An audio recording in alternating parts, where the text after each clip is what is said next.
Shalom, my name is Ariel Blumenthal, the director of Tikkun Global Ministries from Jerusalem, and all of us from Tikkun Global want to say to Brad Kim and his family and his staff, happy anniversary, 12 years of Brad TV. And you have been an amazing pioneer, and you've stood the test with a lot of different difficulties here in Korea, but without you, the message of the kingdom of God and the restoration of the kingdom to Israel would not be what it is today among the Korean-speaking people. So we're thankful for you. We bless you for the way you've come to Israel. You've helped, you've supported, you've interviewed, you've also given a voice to the Messianic Jewish community in Israel among the Korean people, and we really thank you for that. God bless you, and as we say in Hebrew, Ad 120, until 120 years. Happy anniversary.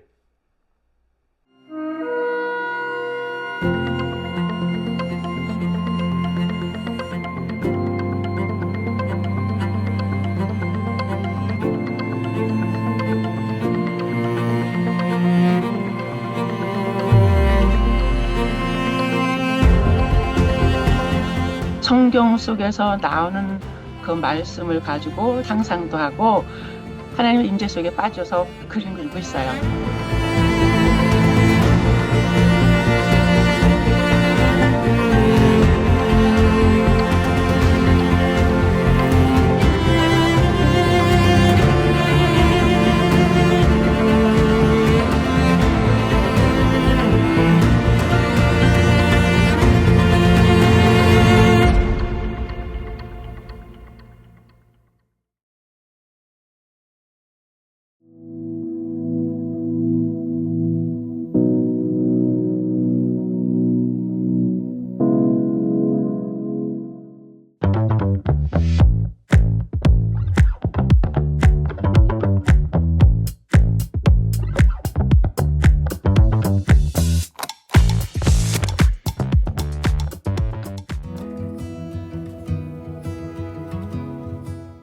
이스라엘에서 샬롬을 전합니다. 사랑하는 친구 여러분, 브래드TV 시청자 여러분과 함께 멋진 프로그램들을 만들어가고 있는데요. 이번 주 파라샤트 샤부아에서는 아주 흥미로운 주제와 하나님의 법도 계명들을 다뤄보고자 합니다. 이번 내용을 준비하며 아들과 함께 본문을 살펴봤는데 하나님 말씀에 묘사된 재미있는 표현을 보며 한참 웃기도 했습니다. 정말 흥미진진할 거예요. 그러나 성경의 중요한 부분에는 깊은 영적 교훈이 담겨 있습니다. 브래드TV와 함께 성경 속 히브리어 핵심 단어와 히브리 문화를 전할 수 있게 하시고 그 모든 과정을 인도하신 하나님께 정말 감사드립니다. 그래서 이번 시간에는 신약의 관점뿐만 아니라 성령님의 인도하심과 기도로 주시는 계시 안에서 특별한 메시지들을 공부해 보려 합니다. 그럼 우리의 여정을 시작해 보죠. 이번 주 토라 포션은 히브리어로 키테째입니다. 신명기 21장 10절부터 신명기 25장 19절까지의 내용입니다. 흥미롭게도 히브리어 본문은 키테째라는 말로 시작합니다. 한국어로는 네가 나가서라는 뜻이죠. 어떤 면에서 히브리어는 훨씬 더 간결하고 명확하게 핵심을 찌르죠. 네가 나가서는 히브리어로 키테째인데요. 키테째람이라마 즉 네가 전쟁하러 나가서라고 하며 이번 포션은 전쟁으로 시작합니다. 그 후에는 하나님의 의와 일상 속에서 하나님이 주님의 백성에게 허락하신 의에 대해 이야기할 것입니다. 놀라운 것은 이 몇 장의 말씀만으로도 하나님은 이스라엘 백성을 가르치시고 지극히 높은 삶의 기준을 제시하십니다.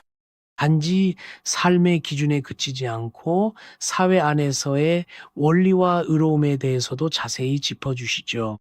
이 말씀들이 단순히 영적인 차원에만 머물지 않는 까닭은 하나님을 세상에 드러내야 할 민족에게 주어졌기 때문입니다. 실제로 하나님은 우리 삶의 모든 영역에 깊이 개입하시는 분이시죠.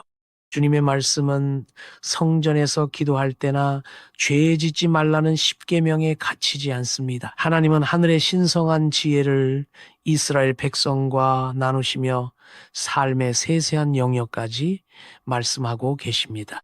사회생활과 인간관계, 죄를 다루는 법뿐만 아니라 농사에 관한 것도 말씀하시죠. 하나님은 농부들의 밭과 포도원뿐만 아니라 의복을 만드는 사람들의 일상에도 주님의 거룩한 법도를 새겨 두셨습니다. 말 그대로 우리 삶의 모든 영역에 관련된 말씀이죠. 심지어 가축을 돌보는 방법도 말씀하시죠. 그 모든 규례를 다루기보다는 핵심적인 원리들을 함께 살펴볼 것입니다. 하지만 이 모든 말씀은 우리의 삶 그 자체이며 중요한 사실을 일깨워 줍니다. 하나님은 우리가 기도할 때만 바라보시는 게 아니라 우리 삶의 모든 순간에 함께 하신다는 것입니다. 또한 주님은 하나님과 성령님을 우리 삶에 초대하며 우리가 행하는 모든 일마다 그분의 지혜와 이끄심을 구할 수 있는 특권이 있음을 일깨워 주십니다. 우리의 모든 일상에 해당되는 말씀이죠. 일터의 현장이든 사업체든 시장이든 물론 사역의 자리든 이웃과의 관계든 공부하는 자리든 삶의 모든 순간이 여기에 포함됩니다. 그러므로 하나님을 찬양합시다. 주님은 참으로 놀랍고 위대하신 우리 하나님이십니다. 우리는 단순한 종교를 말하는 게 아닙니다. 살아계신 하나님과의 관계를 나누고 있죠.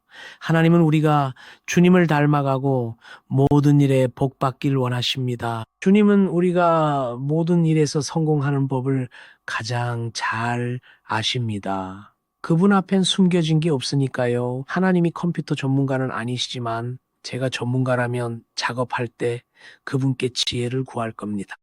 정말 놀랍죠. 하지만 하나님의 지혜는 정말 대단합니다. 이 모든 장의 말씀은 하나님이 행하신 일들을 우리에게 다시 일깨워주죠. 그래서 키테체라는 이름의 이번 파라샤 성경 본문에는 우리가 온전한 일상을 살아갈 수 있도록 돕는 하나님의 거룩한 진리와 구체적인 계명이 담겨 있습니다. 모세는 하나님의 대언자로서 다양한 상황의 인간관계, 즉 부모와 자녀, 형제와 친척 간의 가족적 책임을 구체적으로 다룹니다. 나아가 하나님의 공의와 일상에서 베풀어야 할 긍휼, 그리고 성경의 핵심인 정직함에 대해 깊이 있게 전하지요. 또한 연약하고 소외된 이웃을 어떻게 돌보고 보살펴야 하는지도 가르쳐 줍니다. 세상에는 항상 약자가 존재하기 때문에 그들을 착취하지 못하도록 특별한 계명을 기록해 두신 것이죠. 정말 놀랍게도 이번 토라 성경 본문은 우리 삶의 수많은 영역을 세밀하게 다루고 있습니다. 그럼 이제 핵심 주제들을 살펴보겠습니다. 한 가지 강조하고 싶은 점은 이번 시간에 성경 구절을 평소보다 적게 읽더라도 말씀들의 무게가 결코 가볍지 않다는 점입니다. 여러분이 직접 이 본문들을 읽고 묵상한다면 정말 큰 유익이 될 것입니다. 당연히 저도 매년 그렇게 읽고 있죠. 주님을 찬양합니다. 이것은 모든 성도와 그리스도인에게 꼭 권해드리고 싶은 점입니다. 이번 본문의 핵심 주제는 바로 우리의 일상 속에서 하나님을 향해 신실하게 살아가는 것입니다. 교회에 있을 때나 공적인 자리에 있을 때뿐만 아니라 말 그대로 일상에서요. 남들에게 보일 때든 아니면 혼자 있을 때든 혹은 가족과 있을 때도 마찬가지입니다. 히브리어로 삶을 뜻하는 단어는 하임입니다. 삶, 생명을 의미하죠. 우리는 하나님 앞에서 삶 하임을 살아갑니다. 다음 핵심은 연약한 이들에게 긍휼을 베푸는 것인데 히브리어로 긍휼은 햄나입니다. 전 이 단어가 정말 좋습니다. 정말 아름답게 들리거든요. 햄나. 히브리어 표현 중에 내 마음이 햄나로 가득 차 있다라는 말이 있습니다. 이처럼 햄나는 매우 중요한 단어이며 기회가 닿는 대로 이웃에게 긍휼과 자비를 베푸는 것이 우리가 살아가야 할 삶의 방식입니다. 사람뿐만 아니라 이웃의 소유물 가축에게도 마찬가지죠. 이번 본문에 그 내용이 담겨 있습니다. 다음으로 살펴볼 핵심 주제와 히브리어 단어는 정직과 공의를 실천하는 것입니다. 항상 정직과 공의를 행하는 것이죠. 그리고 공의를 뜻하는 단어는 ጼ데크입니다. 성경에 나오는 멜기세덱이라는 이름을 기억하시나요? 바로 그겁니다. 말키는 나의 왕이고 ጼ데크는 공의, 정의를 의미합니다. 그렇습니다. 멜기세덱이라는 이름의 절반이 바로 공의입니다. 다음 핵심 주제는 타인의 존엄성, 명예를 존중하는 것입니다. 명예, 존중, 존엄에 대해 이야기하고 있는데 우리의 이웃을 존중하고 인격적으로 대우하는 것은 우리 삶에서 매우 중요한 부분입니다. 또 다른 중요 포인트는 행동에 책임을 지는 것입니다. 우리는 선한 일을 행하기도 하지만 때로는 실수를 저지르고 넘어지기도 합니다. 성경은 아무것도 숨기지 말고 완전한 투명성과 책임감을 가지라고 가르칩니다. 히브리어로 책임이란 단어는 아흐라유트입니다. 꽤 길게 느껴지지만 분명히 하나의 단어죠. 아흐라유트. 현대 히브리어에서는 물건의 품질 보증에도 이 단어를 씁니다. 흥미롭게도 같은 단어죠. 하나님을 찬양합니다. 이처럼 일상에서 구체적인 순종을 통해 하나님의 성품을 드러내는 것이 성경의 가르침입니다. 이제 성경 구절 몇 가지를 살펴보고 핵심 단어들을 읽어봅시다. 이 장들을 살펴보고 기도하면서 여러분과 함께 말씀을 읽고 핵심 구절들을 묵상해보고 싶다는 마음이 들었습니다. 오늘 우리가 함께 살펴볼 본문은 신명기 23장입니다. 이제 신명기 23장을 함께 읽어볼 텐데요. 그 전에 먼저 강조하고 싶은 부분이 있습니다. 하나님이 명령을 주실 때 자주 쓰이는 핵심 표현인데요. 베히의 레카토브입니다. 주님이 내게 복이 될 것이다 라고 말씀해 주시는 것이죠. 삶이 형통해지고 하나님의 복과 선하심을 누리게 될 것이라는 약속이죠. 흥미롭게도 이웃을 향한 계명은 그들뿐 아니라 우리 자신을 위한 복이라고 말씀하십니다. 이것은 무엇보다 여러분 자신을 위한 일입니다. 이것은 하나님이 세상을 창조하셨다는 사실을 다시금 일깨워주죠. 이 땅에 생명을 만드신 주님은 우리에게 무엇이 가장 좋은지 잘 아시지요. 우리가 옳은 일을 할 때 상대방만 유익을 보는 것 같지만 사실은 우리 자신이 훨씬 더 큰 은혜를 받게 됩니다. 돈을 빌린 사람은 좋겠지만 그 빚을 탕감해줘야 하는 입장에서는 손해처럼 느껴집니다. 하지만 그렇지 않습니다. 하나님은 그것이 결국 너에게 유익하단다라고 말씀하십니다. 하나님이 친히 돌보시기에 우리는 아무것도 잃지 않을 것입니다. 당장은 무언가를 잃는 것처럼 보여도 결국 하나님이 채우시고 책임져 주십니다. 이 모든 계명 뒤에는 하나님이 계십니다. 이제 신명기 23장을 읽어봅시다. 핵심 구절은 4절입니다.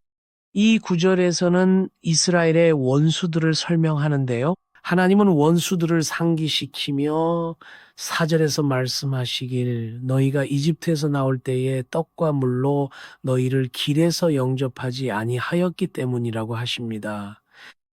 하나님의 말씀은 이런 뜻입니다. 내가 너희를 이집트에서 인도하여 광야 길을 지나갈 때 너희는 먹을 것도 없는 나그네였다. 그런데 떡과 물로 맞이했어야 할 민족들이 그렇게 하지 않았다. 그래서 하나님은 그 민족들을 악한 자들이라고 말씀하시는 겁니다. 잘못을 저질렀다는 거죠. 이 구절은 하나님이 우리의 삶에 사람들을 보내실 때를 떠올리게 합니다. 도움이 필요한 사람, 공경에 처한 사람, 어려운 상황을 겪는 사람들을 보내실 때 말이죠. 유대 전통에서는 이렇게 가르칩니다. 누군가 도움이 필요한 상태로 찾아왔는데 여러분이 도울 능력이 있다면 그게 무엇을 의미하는지 아시나요? 하나님이 예비하신 일인 것입니다. 여러분에게 복을 주시려고 상황을 이끄신 것이죠. 여러분의 선한 행동과 행실은 하나님이 여러분의 삶에 복을 내려주실 확실한 이유가 됩니다. 우리 삶에 찾아오는 연약하고 곤경에 처한 이웃들을 이런 마음으로 대해야 합니다. 이것은 하나님이 우리를 축복하기 원하신다는 중요한 신호죠. 주님은 복을 주시기 위해 우리가 그런 사람들을 돌보도록 이끄신 겁니다. 그러니 이렇게 결단하는 것이죠. 보답을 바랄 수 없다 해도 돕겠습니다. 그들이 내게 줄 수 있는 것이 오직 나를 위한 기도와 하나님을 향한 감사뿐이라 해도 그들을 기꺼이 돕겠습니다. 이렇게 성경에 보이신 하나님의 공의는 너무나 아름답습니다. 자, 본문을 보면 그들이 떡과 물로 이스라엘 백성을 맞이하지 않았다고 하죠. 하지만 그 다음에는 다른 이야기가 이어지는데요. 구체적으로 모압과 암몬 사람들에 대한 이야기입니다. 이어서 그들이 이스라엘에게 행한 두 번째 악행이 나옵니다. 4절을 보면 메소포타미아의 부돌 출신인 부올의 아들 발람을 매수하여 백성을 저주하게 했다는 거죠. 이것은 발람의 행적을 상기시켜 줍니다. 그들은 이스라엘 백성을 영접하지 않았을 뿐만 아니라 대적하고 심지어는 주술사까지 불러 영적 전쟁을 일으켰습니다. 영적인 힘까지 끌어들여 이스라엘을 멸망시키려던 것이죠. 정말로 위험천만한 행위였습니다. 흥미롭게도 어떤 면에서는 영적인 힘과 저주가 정면 승부보다 이스라엘 백성에게는 더 어렵고 위험할 수 있었다는 것입니다. 눈에 보이는 적과 싸울 때는 어떻게 대처할지 알 수 있습니다. 하지만 사탄과 악한 영, 수많은 저주가 들이닥칠 때는 그 실체가 보이지 않기 때문이죠. 하나님이 밝혀주지 않으면 볼 수 없으니 더 위험하고 힘겨운 싸움이 될 수 있습니다. 그러나 하나님을 찬양할 것은 주님이 우리에게 분별의 영을 주시고 영의 눈을 밝혀주셨다는 것입니다. 저도 그런 경험을 여러 번 해봤습니다. 하나님은 우리의 영안과 마음의 눈을 여셔서 상황을 올바르게 분별하고 하나님의 방식인 성경적인 방법으로 영적 전쟁을 치르게 하십니다. 하지만 그들은 이스라엘을 공격하기 위해 악령의 힘을 빌리고 저주하기 위해 주술사를 고용했습니다. 하지만 5절은 우리에게 놀라운 메시지를 전해줍니다. 그 내용은 이렇습니다. 그러나 네 하나님 여호와께서 너를 사랑하심으로 발람의 말을 듣지 아니하시고 그 저주를 변하여 복이 되게 하셨나니 할렐루야. 정말 놀라워요. 저는 이 말씀이 좋습니다. 저주가 여러분에게 들이닥쳤지만 하나님이 그 저주를 막으시고 오히려 저주 대신 복을 내려주셨다는 거죠. 주님은 저주를 축복으로 바꾸셨습니다. 하나님이 여러분을 사랑하시기 때문에 그렇게 행하셨다고 강력히 선포하시죠. 여러분에게 다시 한번 말씀드리고 싶습니다. 하나님은 여러분을 사랑하십니다. 여러분의 배우자와 자녀들도 사랑하십니다. 여러분의 친척들도 사랑하십니다. 성경은 예수님이 세상을 이처럼 사랑하셨다고 말합니다. 할렐루야.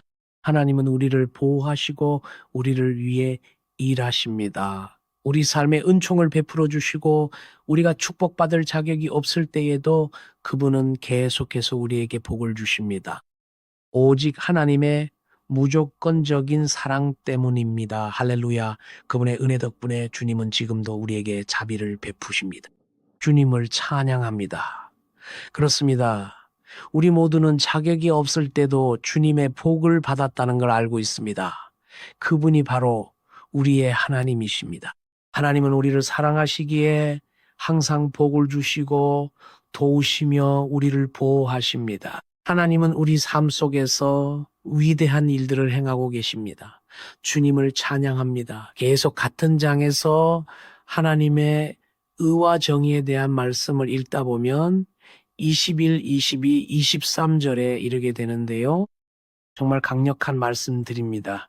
모두들 아시다시피 저는 파라샤트 샤브와 토라 성경 본문을 해마다 읽고 묵상하는데요. 그때마다 어떤 말씀은 새로운 깨달음으로 열리기도 하고 특정 메시지가 유난히 중요하게 다가올 때도 있습니다. 참 매년 읽을 때마다 그 은혜가 새롭니다. 그래서 이 말씀에서는 네데르에 대해 강조하며 나눠보고 싶습니다. 히브리어로는 네데르라고 부릅니다. 성경에서는 보통 서원들로 번역되지만 오늘날의 의미로 더 쉽게 번역하자면 약속에 가깝습니다. 단순한 서원과는 조금 결이 다릅니다. 약속에 가깝지만 평범한 약속이 아니죠. 막다른 골목에 몰려 절박하게 기도할 때 하나님 이렇게 해주시면 저도 이렇게 하겠습니다 하고 하나님 앞에 올려드리는 아주 구체적인 약속이죠. 다른 말로 표현하자면 하나님과 일종의 거래를 하는 것과 같죠. 여러분도 하나님께 이렇게 매달려 본 적이 있을 거예요. 하나님 저를 도와주시면 제가 이런 일들을 하겠습니다. 하나님 저를 도와주시면 주님을 더 잘 섬기겠습니다. 주님 저를 도와주시면 당신을 더 많이 찬양하겠습니다. 기도 시간도 더 많이 갖고 감사 헌금을 바치겠습니다. 저를 도와만 주신다면 제 소유를 아낌없이 드리겠습니다. 이것도 그중 일부죠. 그렇습니다. 때로는 하나님이 우리 마음에 감동을 주셔서 헌금이나 봉사 또는 기도 시간을 드리겠다는 결단을 하게 됩니다. 그 약속의 모습은 사람마다 정말 다양하죠. 하지만 서원은 정말 중요한 성경의 진리입니다. 성경에 이 말씀이 기록된 이유는 우리가 가장 연약한 순간에 놓이면 하나님을 구하며 간절히 약속하게 될 것을 주님이 이미 아셨기 때문입니다. 하나님, 저를 도와주시면 주님을 위해 살며 헌신하겠습니다. 여러분도 상황에 따라 하나님께 무엇이든 약속할 수 있습니다. 저는 더 많은 공동체를 돕겠다고 약속해 왔죠. 주님의 도움이 절실해서 드렸던 그 기도들이 지금도 떠오릅니다. 하나님, 저를 도와주시면 다른 목사님들도 돕겠습니다. 지금은 목사님들이 제게 도움을 청하러 오시면 저는 그분들을 돕기 위해 최선을 다하고 있습니다. 제가 도움이 필요했던 시절 취약한 상황에 처했을 때 하나님께 약속했던 것을 기억하기 때문이죠. 주님을 찬양합니다. 이제 성경으로 돌아가서 이 구절들을 함께 읽어봅시다. 우선 21절입니다. 네 하나님 여호와께 서원하거든. 히브리어로는 티도르네데르라고 하는데 흥미로운 단어입니다. 티도르네데르. 그러니까 약속을 확실히 지키겠다고 약속하는 것입니다. 갚기를 더디하지 말라. 하나님은 우리가 기도 중에 드렸던 그 모든 약속들을 말씀하시는 겁니다. 그러니 저는 그 약속들을 꼭 어딘가에 적어두시라고 권하고 싶습니다. 하나님께 드리기로 서원했던 예물이나 사역과 교회를 위해 헌신하기로 약속한 시간 등 무엇이든 기억하십시오. 기억하세요. 하나님은 지체하지 말라 하셨습니다. 약속은 꼭 지켜야 합니다. 나중에 하겠다고 말하지 마세요. 지금 바로 하십시오. 주님이 행하신 것처럼 여러분도 몫을 다하십시오. 할렐루야. 갚기를 더디하지 마십시오. 그리고 저는 이 번역을 좋아하는데요. 바로 갚으라는 것이죠. 미슐레임은 갚는다는 뜻입니다. 하나님께서 반드시 그것을 내게 요구하시리니 하나님이 우리의 기도나 서원, 즉 네데르를 들으신다는 뜻입니다. 하나님은 우리의 기도를 들으시고 진지하게 받아들이십니다. 절망 속에서 기도할 때마다 하나님이 들으신다는 걸 확신하세요. 주님을 찬양합니다. 그분은 여러분의 기도를 진지하게 여기십니다. 여러분이 하나님께 드리는 말과 약속 그리고 소원들도 하나님은 진지하게 받아들이십니다. 이어서 더디면 그것이 내게 죄가 되리라 하시죠. 히브리어 헤트는 죄를 의미해요. 만약 우리가 약속했지만 우리의 몫을 다하지 않는다면 하나님은 이것을 죄라고 부르십니다. 그래서 서원은 정말 중요한 것이죠. 다시 한번 강조하지만 이건 단순한 약속이 아닙니다. 절망적인 상황에서 성령님이 우리 마음과 생각을 인도하실 때 일어나는 사건이죠. 하지만 우리의 책임도 필요합니다. 약속을 지키는 것은 큰 축복이죠.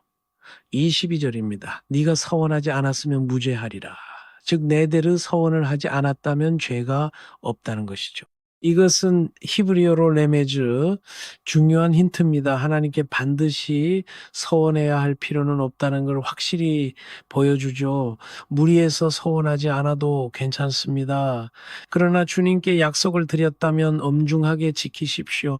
이 13절입니다.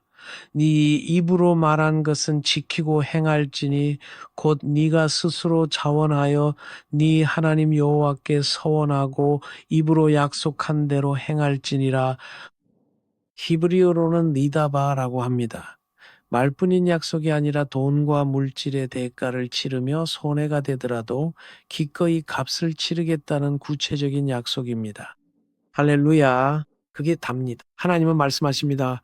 엄중하게 받아들여라. 내 입술로 무엇을 약속했든 네가 무너져 나의 도움이 간절했을 때 여호와의 기름 부으심이 내게 임했으니 이제는 그 약속을 행하라. 그러면 복을 누리게 될 것이다. 주님을 찬양합니다. 계속해서 거룩함을 뜻하는 크두샤와 주님 앞에서 정결하고 순결해지는 테아라에 대해 살펴보겠습니다. 이 말씀은 예수아와 연결됩니다. 예수아는 우리가 언제나 정결하고 헌신적인 삶을 살도록 가르치셨습니다. 주님은 이 모든 것이 공적인 자리뿐만 아니라 우리 각자의 일상에서 시작된다고 말씀하셨습니다. 우리가 결단하고 발걸음을 내디뎌 하나님을 위해, 예수님을 위해, 그분의 나라를 위해 살아가는 것이죠. 모든 사람이 우리를 볼 때뿐만 아니라 아무도 우리를 보지 않는 순간에도 말이죠. 주님을 찬양합니다. 이것은 우리 삶의 매우 중요한 부분입니다. 할렐루야. 다른 주제를 다룬 장들도 더 있지만 이번 장에서 꼭 짚고 넘어갔으면 하는 아주 중요한 부분이 있습니다. 예수님이 제자들과 함께 갈릴리 밀밭 사이를 지나실 때 제자들이 이삭을 따먹었던 장면을 기억하시나요? 실제로 바리새인들이 그들을 비난하며 너희가 어찌하여 안식일을 범하느냐라고 비난했습니다. 그런데 그들은 너희가 남의 것을 훔치고 도둑질했다라고는 말하지 않았습니다. 이번 장의 25절은 이렇게 말합니다. 내 이웃의 곡식밭에 들어갈 때에는 네가 손으로 그 이삭을 따도 되느니라. 그러나 네 이웃의 곡식밭에 낫을 대지는 말지니라.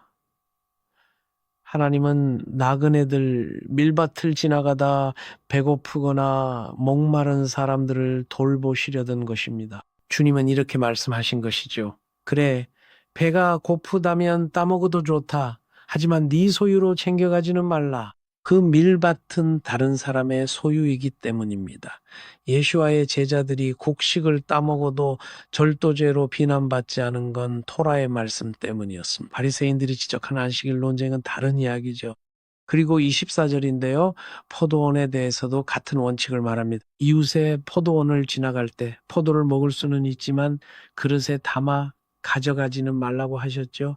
그러니 굶어 죽지 말고 그냥 드세요. 굶주리거나 고통받지 마세요. 하지만 호의를 악용하거나 함부로 챙겨서는 안 됩니다. 자, 이제 다음 본문인 신명기 24장 1절부터 22절까지의 말씀을 함께 살펴보겠습니다. 여기서 모세는 이스라엘 백성에게 일꾼들을 어떻게 돌봐야 하는지 가르칩니다. 여러분을 위해 일하는 일꾼들을 어떻게 대해야 하는지도 나눠보겠습니다. 하나님은 이를 매우 중요하게 보시고 명확히 명령하셨습니다. 주님을 찬양합니다. 이방인을 돌보는 법도 함께 말씀해 주셨죠? 여러분의 호의에 의지하고 있는 사람들을 말하는 겁니다. 고아와 과부, 나그네, 그리고 일꾼들을 돌보기 위한 특별한 계명들이 있죠. 주님을 찬양합니다. 이것은 어려움을 겪는 가난한 이웃들을 위한 법입니다. 흥미로운 사실은 하나님은 이 긍휼의 정신을 농사일과 문화, 우리가 살아가는 모든 일상 속의 한 부분으로 깊이 새겨두셨다는 점입니다. 언제 어디서나 고아와 과부, 가난한 이웃들을 잊지 않고 기억하도록 말이죠. 이것은 성경의 법이자 삶의 일부이기도 합니다. 하나님은 그 사람들을 위한 정의를 원하십니다. 실제로 여러 나라에서 다양한 사람들이 힘없고 연약한 사람들을 착취하고 있지만 하나님은 우리가 그들을 돌봐주길 원하십니다. 주님을 찬양합니다. 그리고 이러한 원칙들은 우리의 현대 생활에도 매우 중요합니다. 하나님은 이스라엘을 본보기로 삼으셨지만 이것은 우리에게 매우 중요한 교훈입니다. 하나님을 찬양합니다. 이 장의 핵심 구절인 10구절을 보겠습니다. 이렇게 적혀 있습니다. 네가 밭에서 곡식을 벨 때에 그 한 무슬 밭에 잊어버렸거든. 살다 보면 분명히 실수하는 일이 생길 것입니다. 온종일 일하느라 피곤해서 곡식 단을 밭에 두고 올 수도 있죠. 하지만 하나님은 그 자리에 놔두라고 하십니다. 다음날 다시 가서 그것을 챙겨오지 말고 그냥 놔두라고요. 다시 한번 말씀하시기를 고아와 나그네와 과부를 위하여 남겨두라. 그 자리에 그냥 두라고 하십니다. 이것이 하나님의 계명입니다. 정말 아름다운 말씀이죠. 무언가를 잃어버렸다면 그건 여러분의 것이 아니라는 신호입니다. 하나님께서 그것을 취약계층과 고아, 과부를 위해 여러분이 나누길 원하신다는 뜻이죠. 주님을 찬양합니다. 성경의 여러 곳에 볼 수 있듯이 과부와 고아들은 밭에 나와 추수 과정을 지켜보곤 했습니다. 그리고 추수하는 동안 남겨진 것, 밭 모퉁이에 남겨진 것이나 그들이 잊어버린 것이 무엇인지 확인하곤 했죠. 이것은 하나님이 나를 돌보신다는 증표입니다. 비록 내가 고아이거나 이 땅에 나그네여서 먹을 것이 아무것도 없을지라도 밭에 남겨진 것은 무엇이든 내 몫이라는 뜻이죠. 이것이 바로 하나님의 공급하심입니다. 주님을 찬양합니다. 이렇게 계명을 실천하는 모습을 룻기 말씀 속에서 그대로 볼 수 있죠. 그리고 모압 출신의 룻이 어떻게 이스라엘로 왔는지 보게 됩니다. 이제 20절을 보겠습니다. 네가 네 올리브 나무를 떤 후에 그 가지를 다시 살피지 말고, 올리브를 딸 때도 마찬가지입니다. 한번 지나간 자리는 다시 돌아가 따지 말고, 나무나 덤불에 남겨진 것들은 가난하고 궁핍한 이웃을 위해 남겨두라고 하시죠. 말씀에는 나그네와 고아 그리고 과부를 위한 것이 될지니라 라고 기록되어 있죠. 하나님은 매 구절마다 이 말씀을 반복해서 강조하십니다. 나그네와 고아 그리고 과부를 위해서 말이죠. 우리는 나그네와 고아, 과부를 돌보라는 부름을 받았습니다. 21절은 포도원에 포도를 거둔 후 남은 것은 다시 줍지 말고 나그네와 고아와 과부를 위해 남겨두라고 말하죠. 주님을 찬양합니다. 우리가 살펴본 말씀에서 핵심 히브리어 단어들을 살펴보겠습니다. 먼저 라함임인데요. 이는 긍휼이나 자비를 뜻합니다. 라함, 이것은 히브리어 기도문에서 등장하는 핵심 표현인데요. 우리는 하나님께 기도드릴 때마다 라함임, 하나님의 긍휼과 자비를 구합니다. 하나님은 우리 역시 라함임을 베풀라 가르치십니다. 긍휼과 자비로 충만해야 하는 것이죠. 주님을 찬양합니다. 다음 히브리어 핵심 단어는 헤세드입니다. 헤세드라는 단어는 변함없는 사랑과 인자하심을 뜻합니다. 또한 헤세드와 함께 쯔다카도 이야기하곤 하죠. 의로움과 공의를 뜻합니다. 우리가 다른 이들에게 무언가를 베풀 때 헤세드와 쯔다카를 실천한다고 표현하죠. 이것이 바로 주님의 초대입니다. 이 말씀과 예수와의 연결점을 살펴보면 예수와, 즉 예수님께서 사람들에게 끊임없이 긍휼을 베푸셨다는 점입니다. 예수님은 어디를 가시든 상처 입은 사람들을 보실 때마다 항상 긍휼을 베푸셨습니다. 가난과 배척, 질병과 슬픔으로 고통받는 이들을 보실 때마다 예수님은 항상 먼저 다가가 그들을 치유하고 회복시키시며 참된 생명과 소망을 주셨습니다. 때로는 예언의 말씀도 선포하셨죠.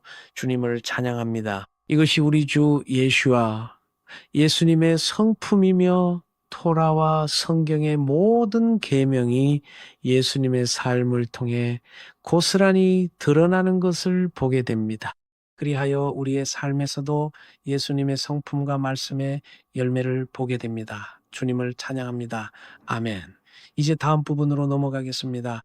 이제 우리는 25장으로 넘어가겠습니다. 2장에서 우리는 무게를 달아서 물건을 사고 팔 때 어떻게 공정해야 하는지 그 구체적인 계명과 세부 지침들을 함께 읽어볼 것입니다. 어떻게 공의를 지켜야 할까요? 무게와 치수를 잴 때 속임이 없어야 합니다. 이 모든 말씀의 핵심은 정직입니다. 바로 주님 앞에 정직하게 서는 것이죠. 때로는 정직한 것이 손해보는 것처럼 보일 수도 있지만 하나님은 정직을 축복하십니다. 이것이 바로 하나님 나라의 원리이기 때문입니다. 하나님의 나라는 완전한 공의와 정직함 위에 세워졌습니다. 여기서 살펴볼 핵심 히브리어 단어는 미시파트인데요. 온전하고 올바른 공의와 판결을 의미합니다. 미시파트, 즉 올바른 심판이죠. 미시파트의 또 다른 의미는 정의입니다. 이 단어에는 두 가지 의미가 있죠.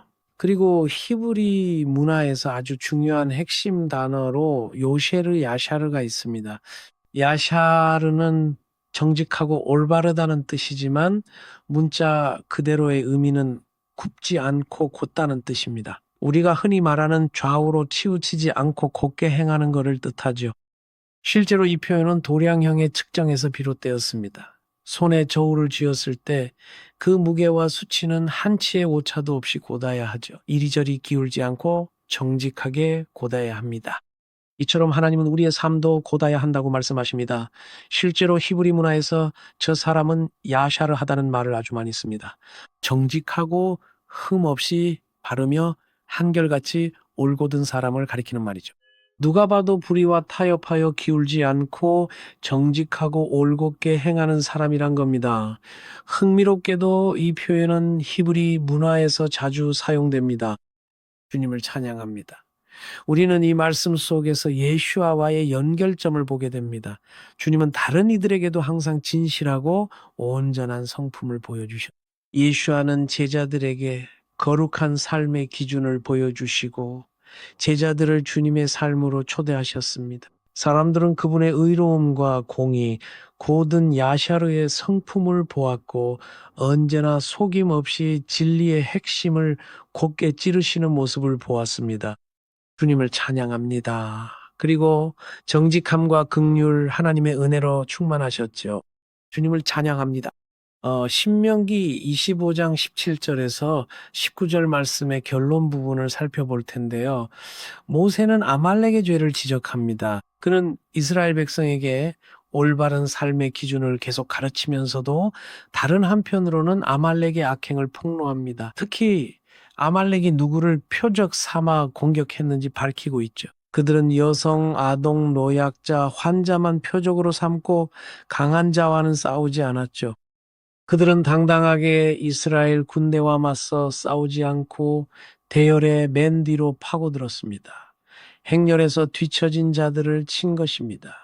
그곳엔 누가 있었을까요? 소외되고 연약한 자, 노인과 병자 같은 가장 힘없는 이들이었습니다. 하나님은 이 비열한 죄를 고발하시며 우리에게 너희는 여호와 앞에서 정직하고 올곧게 행하라고 명령하십니다. 우리는 결코 타인의 약점을 이용해서는 안 됩니다. 하나님께서 우리의 삶을 지켜보시기 때문입니다. 설령 다른 사람의 연약함을 이용해 당장 이익을 얻을 수 있다 해도 주님은 단호하게 멈추라 말씀하십니다. 하나님은 항상 지켜보고 계시며 정직한 자에게 복을 베푸시기 때문입니다.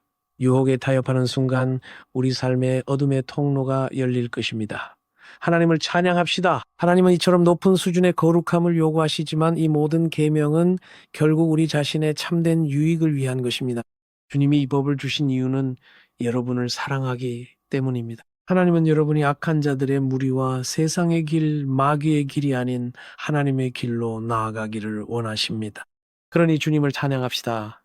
이 장의 핵심 단어 몇 가지를 말씀드리며 강의를 마무리하고자 하는데요. 자카르의 의미는 기억하라입니다. 하나님은 네가 무엇을 잘못했는지 기억하고 다시는 되돌아가지 말라고 말씀하십니다. 그렇습니다. 기억하라는 의미죠. 또 다른 핵심 단어는 의로움을 뜻하는 짜디기입니다. 할렐루야! 하나님은 우리에게 주님 스스로가 의로우신 분 짜디기심을 가르치십니다. 그리고 예수 안은 내게 와서 배우라고 말씀하시죠. 주님이 내게 와서 배우라고 말씀하신 것은 그분이 바로 짜디기자 내만 즉 의롭고 신실한 분이시기 때문입니다. 예수님은 우리 삶에서 가장 완벽한 모범이 되셨습니다. 하나님의 아들이신 그분이 친히 이 땅에 내려오셨기 때문이죠. 주님을 찬양합니다. 이 귀한 말씀을 마음에 품고 은혜로웠던 이번 주 토라 성경 말씀 파라샤트 샤부아를 마칩니다. 오늘도 성령님이 여러분의 마음에 말씀하시고 넘치는 지혜와 복을 부어주시기를 기도합니다. 하나님의 말씀에 귀를 기울이며 성령님이 주시는 감동을 따라 믿음으로 걸어가시는 여러분 되시길 축복합니다. 믿음으로 순종의 길을 걸을 때 하나님의 복이 넘치도록 임할 것입니다. 선하고 신실하신 주님과 함께 영광과 믿음 능력으로 날마다 장성하십시오. 사랑하는 여러분, 이스라엘에서 샬롬을 전합니다.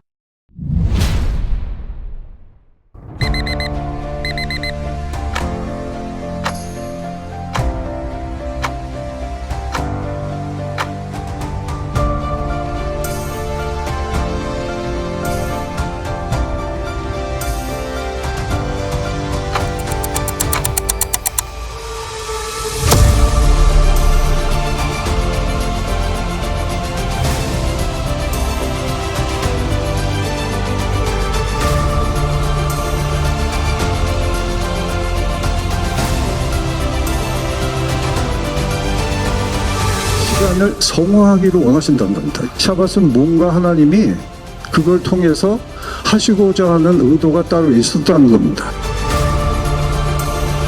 창세에 하나님이 언제 안식하셨나를 보셔야 돼요. 하나님의 안식은 곧 하나님의 영원으로의 초대입니다.